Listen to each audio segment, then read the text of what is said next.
Welcome back to the Dershow. Looking forward, the question that is in the minds of obviously most Israelis, many Americans, and people all around the world is what should Israel do next?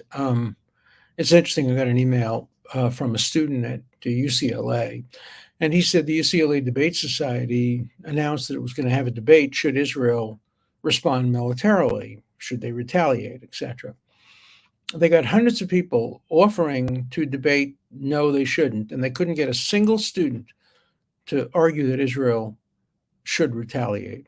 Obviously, nobody would deny America the right to retaliate if 40,000 of its innocent civilians were killed.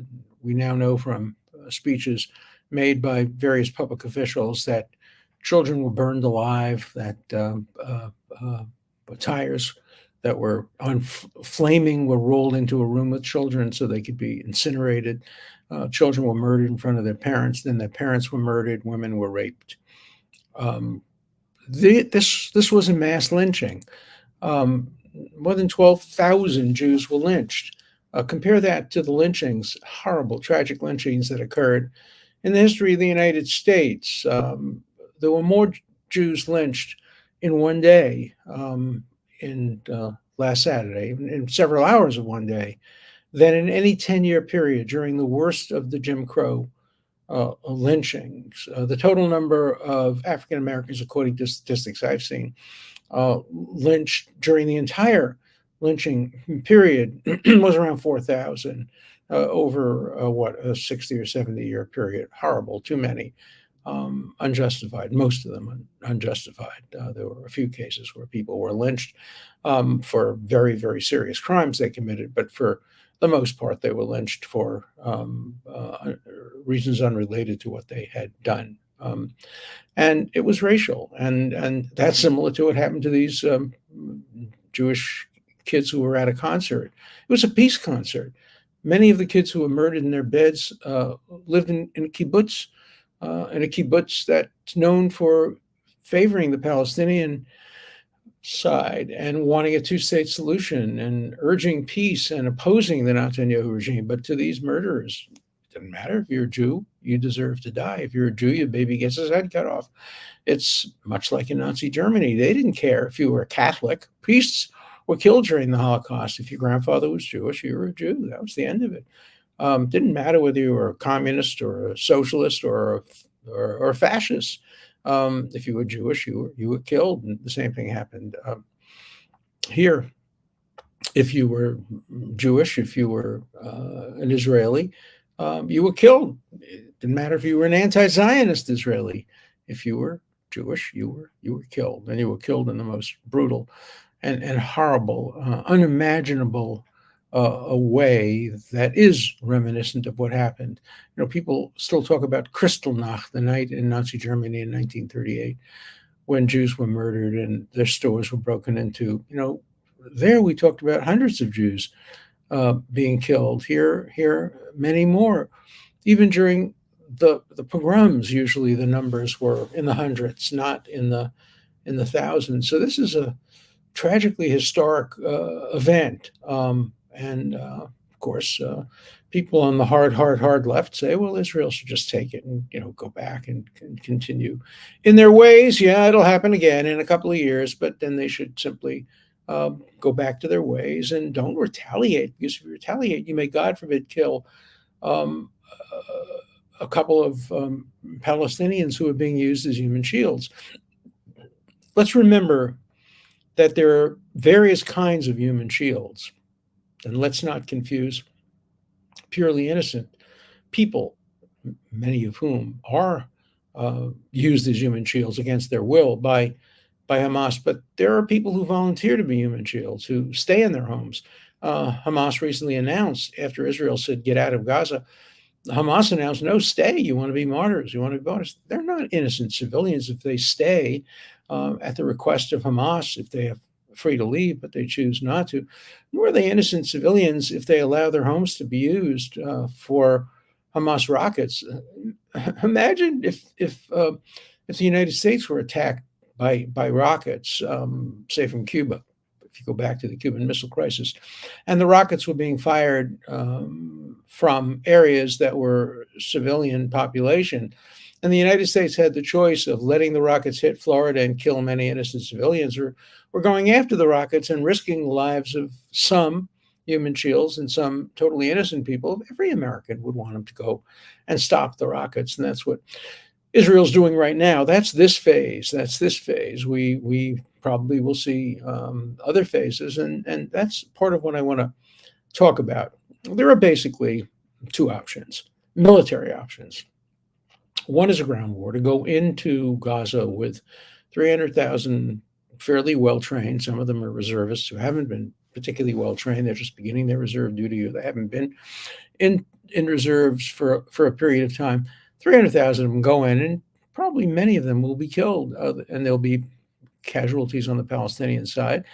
The end result may be the end of Hamas. It may be that all of Hamas leaders will be killed or arrested. Of course, the Hamas leaders aren't staying in Gaza. They're living in Qatar like kings, being supported by the Qatari government. So they're not going to get the Qatar leadership. At least there are going to be many they're not going to get the Hamas leadership. There'll be many who will still survive, and they'll come back in 2 years and 3 years. They'll rearm. Iran will rearm them. So it may be necessary for Israel to go in, but I'm not enthusiastic about it. I'm much more enthusiastic about the possibility of Israel, with the help of the United States, moral help, tactical help, not boots on the ground or pilots in the air necessarily, going after the real culprit. And the real culprit, as you know, is Iran. Now, U.S. intelligence said today we don't have evidence. In fact, our evidence is that the Iranian leaders are surprised. No, they weren't surprised. They may have been surprised at the day. I don't think they were, because it was the anniversary of the 50 year ago, the Yom Kippur War, and it was another Jewish holy day. So I suspect that the leaders of Hamas were in on it. But American intelligence said our information is that we were surprised. I think that will turn out not to be true, and will be another intelligence failure on behalf of the U.S. intelligence, along with failures on behalf of Israeli intelligence. Israeli intelligence is coming up with the opposite conclusion, that the Wall Street Journal is correct when they reported that there were meetings in Lebanon just days before the invasion, and Iran gave them the green light. In any event, I think the best way to deter future attacks is to punish Iran, and the best way to punish Iran is to destroy its nuclear weapons program. This is the perfect time to do it, because I think the world would understand it better. And of course, there'd be condemnation. The Saudis would condemn them. The Jordanians would condemn them. The Emirates would condemn them publicly, but privately they would be applauding.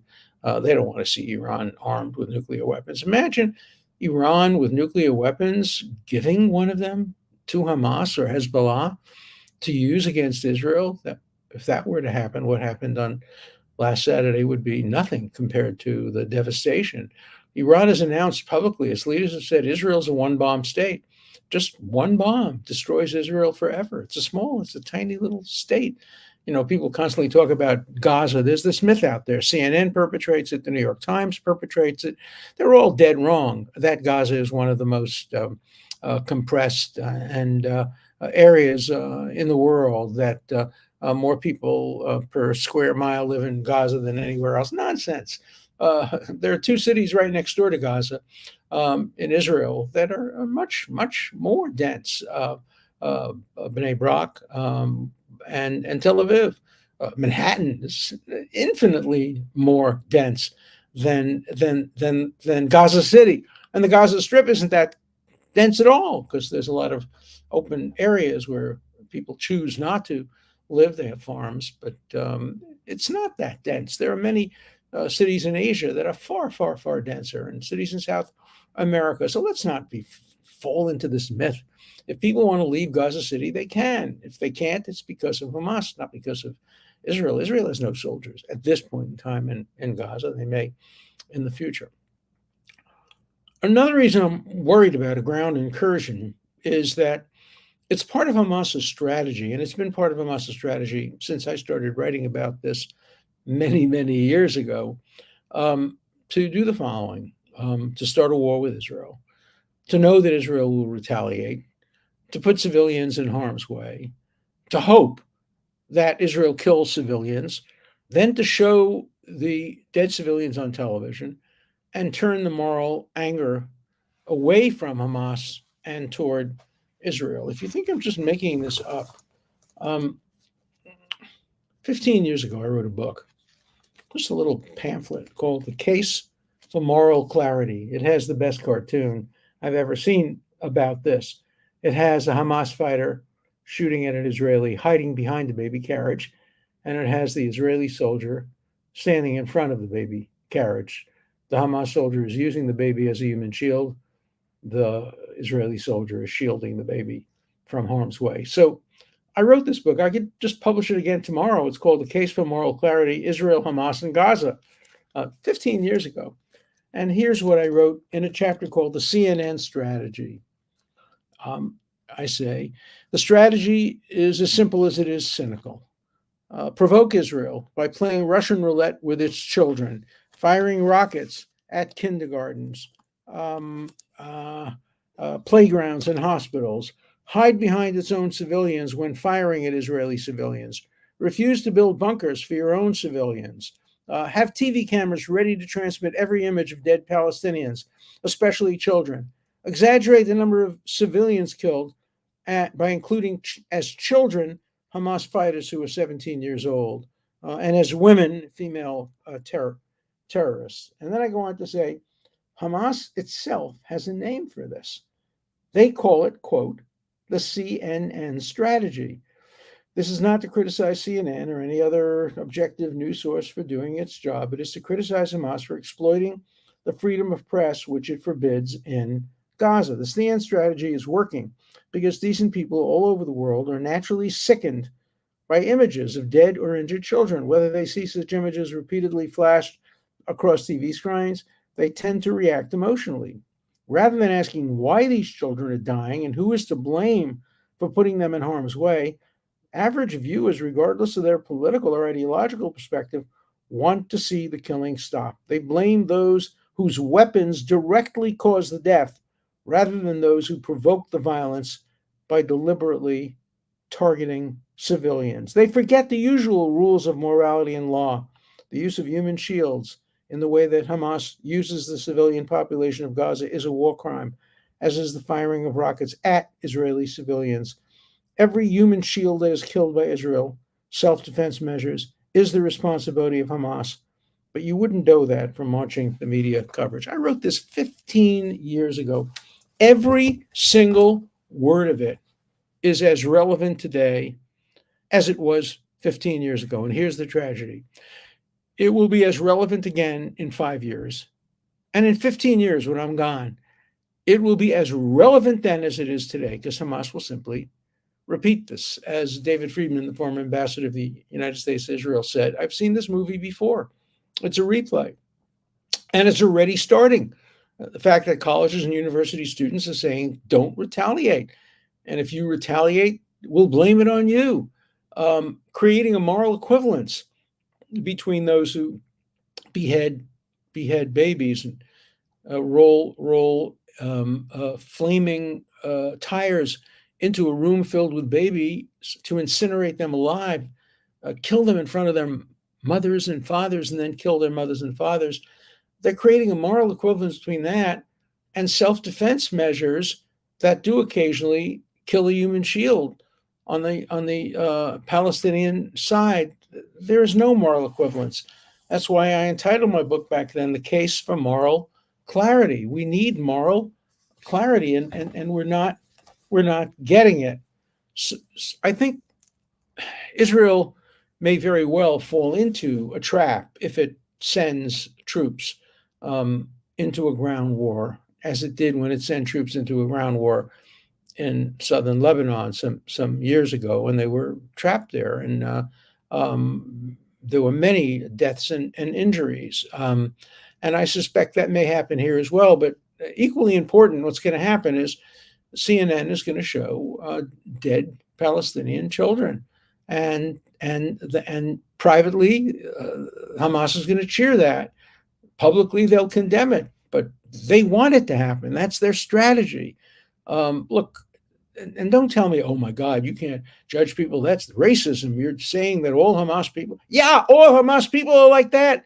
Yeah, and they proved it on Saturday when they raped, butchered, maimed, lynched, kidnapped children from their mother's arms, murdering the mothers. Yeah, yeah, yeah. They'll do that. They'll kill their own people to achieve their goal. And remember what their goal is. Their goal is a messianic goal. Their goal is to go to paradise. They don't care about this life.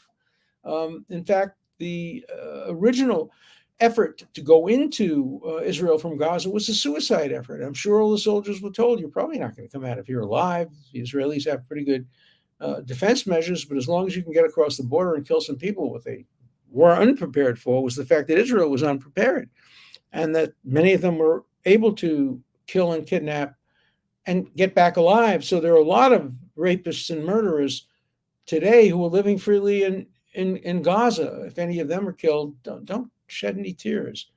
Don't shed any tears for them. I'm an opponent of capital punishment, but I'm not an opponent of justice. And if you can capture these people and put them in jail for the rest of their life, okay, that's not going to happen. By the way, if you capture Hamas fighters and you put them in jail, they just get released because Hamas then captures Israelis and holds them as hostages and trades them, and that's probably what's going to happen in the Middle East now. 150 people are being held hostage, including several Americans. The United States is clearly going to urge Israel to negotiate their release in exchange for hundreds, thousands, perhaps, of Hamas prisoners. And what will the prisoners do if they're released? They'll just go back and commit more crimes and murder more Israelis. It's a no-win situation for Israel, and the fact that there are so many hostages changes everything. When there was one hostage, Gilad Shalit, even then Israel's hands were tied. It didn't want to do anything to endanger him, and it eventually gave up, I think, 1,500 Hamas prisoners in exchange for one lonely, very low-ranking soldier, skinny little kid. But he's an Israeli, and the Israelis have a policy: leave no one behind, just like the Americans have a policy. And so, will we see rescue operations? I don't know whether that'll be possible. If there are 150 hostages, they'll probably be held at 150 different locations. Children will be separated from their parents. Spouses will be separated. They'll be kept in isolated, separate areas, so that even if Israel manages to rescue some, there'll be plenty more to negotiate over. And in the end, will Hamas accept anything short of, Israel's destruction in exchange for getting back 150 Israelis, including several, we don't know exactly how many, Americans? We also don't know how many of the 150 that were captured are alive. We know that we've seen video of some of them being beaten and tortured. There have been reports that some have been killed. We just don't know. This is worse than the fog of war. This is the fog of terrorism. The fog of terrorism is even denser than the fog of war. So I suspect we have probably 100 hostage situations, and Israel is not going to be able to rescue all or even most of them through military means. And so I feel really compassionate for the Israelis. They've now established or are in the process of establishing a unity government, a war government, which includes, people I know well. General Gantz, the former head of the IDF, is now in the government. And there are efforts to bring in possibly two others who were in the government, Naftali Bennett and Lapid. It would be a good thing, because I think Israel has to stand together and has to present a united front. They could get back to quarreling and quibbling, which they're very good at, after this is over. But this is not going to be over for a long time. We're not going to be at last Friday. I was thinking about the song on Saturday as I watched. I was thinking of one of my favorite Beatles songs, Yesterday.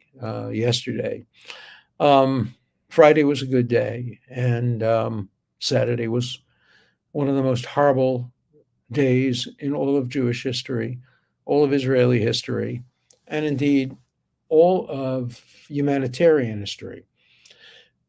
Israel is fighting this fight not only for its own citizens, not only for the hostages, not only to prevent a recurrence. It's fighting this fight for the soul of the civilized world. It's fighting this fight against barbarians on the side of humanitarians.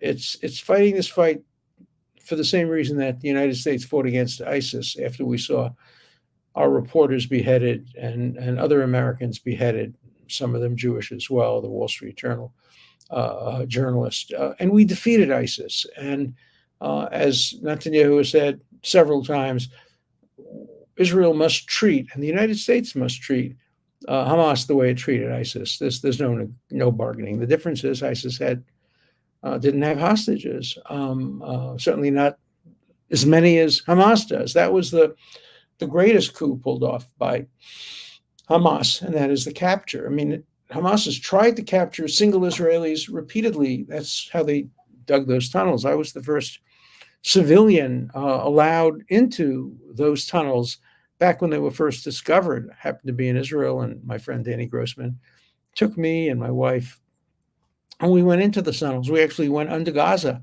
You could hear noise on top, and it was Gaza. We were in the tunnel underneath Gaza. We didn't go all the way into Gaza, obviously, but these were extremely sophisticated tunnels. They were built near kibbutzim, near some of the same kibbutzim that had all the disasters. And the goal was to go have some murderers come up, kill some people in the kibbutzim, and maybe capture one or two hostages they could bring back and negotiate for. Nobody dreamt that they would be able to get so many people across the border and kill so many people in so short a period of time and capture so many people in so short a period of time. It was an abject failure, not only of Israeli intelligence failing to give a warning. America didn't get the warning either. In fact, America still doesn't know the circumstances under which this was initiated. Intelligence failure was the least significant part of it. It was a reaction failure. Once they began to cross over the lines, Israel should have been able to react immediately and trap all these guys in the border and kill them. But it turns out the cell phones weren't operating properly. The Hamas, probably with Iranian help, had figured out ways of disabling communications through the use of drones. I mean, these are low-tech people with low-tech mechanisms, but they managed to disable one of the most sophisticated militaries in the world. And the Israeli army didn't come for hours. And at the time when they were not there, Israelis had to fend for themselves. And they were heroes. Some of them died. Some soldiers were killed in their beds. They didn't have any advance warning. They didn't have any ability to even get to their guns. Others got to their guns. Some killed terrorists. Some were killed by terrorists. A lot of terrorists were killed too. But they were suicide terrorists. They were prepared to die for their cause.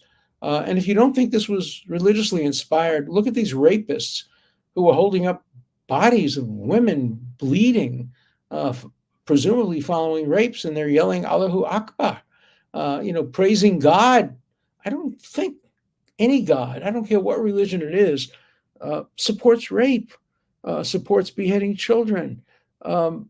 This brings us back to the times when primitive people would sacrifice children. Of course, it was their own children they would sacrifice.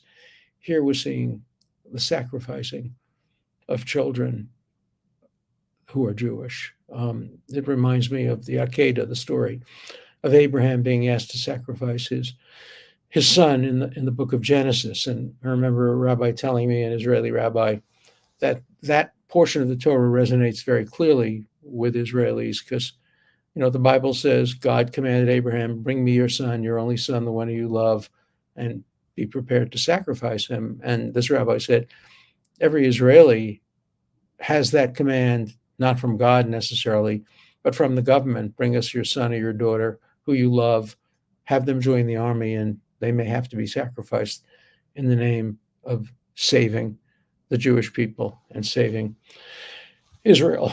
I'm glad to say that Israel's fighting back. I'm glad to say that we're fighting back at Harvard and other places. We did manage to get the woman who I talked about the other day, who was the head of the Bar Association at NYU. The Bar Association is now moving to remove her as the president. She had her job rescinded. I hope she will never work in the legal profession. I can't imagine any client wanting to be represented by a woman who supports rapists and murderers and lynchers. I would imagine that a person who belonged to the Ku Klux Klan today and who supported the lynching of blacks couldn't get a job in a Wall Street law firm. And I would imagine the same thing would be true of this woman and the hundreds of others like her who support the horrible terrorism and butchery that the Hamas has engaged in. Let's look at some letters. Did the students sign the petition in blood? Yeah, I think they did. Larry Summers, my friend, the former president of Harvard, said, well, these are naive students. They just signed without thinking about it. That misses the point. That's true. But why would they sign something like this without looking at it? They would never sign anything that was against gay people or black people or transgender people without looking at it. It's because they're programmed. If it's against Israel, sign it. You don't have to look at it. You look at it later. But if it's against Israel, sign it. A lot of people now regret they signed it because now there's been a reaction. Okay. If Israelis are at fault for being raped, then by that logic, women who are raped asked for it. What kind of an insane lawyer is this? Well, a friend of mine, Phyllis Chesler, who's a great feminist, wrote an article today about that, saying how could feminists support this kind of thing, rape, murder of children? But, these useful idiots, they have been indoctrinated into thinking that everything Israel does is bad. This whole racist concept of intersectionality that requires good people to join in bad things if they're jointly underprivileged or unprivileged. I guess by that standard, extraordinarily wealthy Arabs and Palestinians are underprivileged, whereas poor Jews and Jewish victims are privileged just because they're Jewish. That's such nonsense. But that's a current view on many college campuses today. Only a coward publishes without signing their name. I agree with you. And Harvard it's hiding the names. It won't reveal the names. Not only that, but even the names of the organizations have now been withdrawn. What, for fear that there'll be recriminations? Nobody's going to hurt anybody physically. Yeah, there'll be recriminations. People will say, I don't want to be your friend if you support rape or if you support lynching. I don't want you to work for my law firm. Yeah, those are consequences. And freedom of speech requires transparency in a marketplace of ideas that is open so that people can make judgments, not based on identity politics, but based on merit. And merit includes your absurd ideas. And my final letter, this is somebody cautioning me. She's going to sue you, Alan. This is that workman woman who I publicized her name. Others had publicized her name previously. I was not aware of that. But let her sue me. Let her sue me. The marketplace of ideas allow me to express my views of her racism, sexism, bigotry, and anti-Semitism. And if she wants to sue me, go ahead, make my day. All right. By next week, who knows what the situation will be? Quickly changing, quickly developing. My hopes. My hopes is that Israel does not have to send in ground troops. It may have to, and I will support it if it does. And I hope there will be few casualties of truly innocent people. If there are casualties among people who have allowed their houses to be used for rockets, I'm not going to shed very many tears about that. Being a civilian, civilianality is a continuum from the most innocent baby and the most innocent elderly person to the most guilty person who did the shooting and the killing. But in between, there are a lot of intermediate positions of people who support Hamas, people who allow their homes to be used to store weapons, people who allow themselves to be used as human shields, people who refuse to comply with Israel's orders to leave Gaza and say, no, we're going to remain and be martyrs. So a lot to think about. And comes next week, a lot to talk about. See you then.